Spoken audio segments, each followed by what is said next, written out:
সংসার জীবন থেকে মুক্তি নিল। এক মন দুধ দিয়ে গোসল করে কলঙ্ক মুছে ফেলল। মুক্তি দিছে আমাকে, যেহেতু মুক্তি পেলাম, আজ থেকে আমি 1 মন দুধ দিয়ে গোসল করে এই কলঙ্কিত জীবন আমি ধ্বংস করে দিলাম।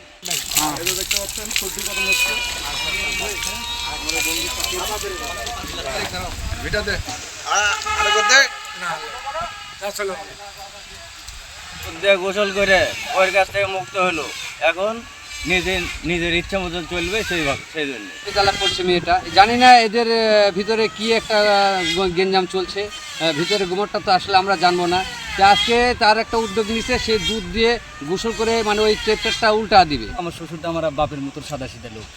আর আপনারা বিয়ে শাদী করবেন লাগলে শাহুরের খোঁজ খবর নিয়ে আপনারা বিয়ে শাদী করবেন, সংসারের খোঁজ নেবেন, শাহুর কীরকম, তার পরিবার কীরকম, তার পরিবার ভালো কি না, এগুলো তথ্য যাচাই বাছাই করে ইয়ে করবেন। এই জন্যে আমি দুধ দেশে গোসল করে আমি এই দায়িত্ব থেকে ঝামেলা মুক্তি দিছে আমাকে, যেহেতু মুক্তি পেলাম, আজ থেকে আমি 1 মন দুধ দিয়ে গোসল করে এই কলঙ্কিত জীবন আমি ধ্বংস করে দিলাম।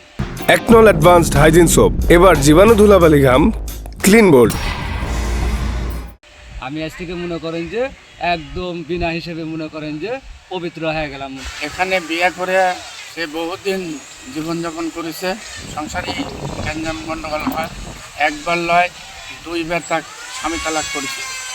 করার পরে আমরা আবার তাক থানাত লিয়ে যায়, প্রশাসনের মাধ্যমে লিয়ে যায়, তাকে আবার সাথে বিয়ে দিয়ে দিছি। থানার মাধ্যমে কোথাও গায়ে, প্রশাসনের সাথে কোথাও গায়ে, তাকে আবার নিয়ে দেওয়া হচ্ছে। এই বিয়ের সাথে দেওয়ার পরে আবার গ্যাঞ্জাম ভেস্তি, এখন আবার স্বামী তালাক করেছে ওই মহিলা। এখন আজ আমার ভাগ্না বলতেছে যে দুধ দিয়ে গোসল করানোর পরে আমি আর কোনোদিন বিয়ের শাদী আর করবো না, সে আমার বিয়ের জগতে তার কেউ নিয়ে যেতে পারবে না।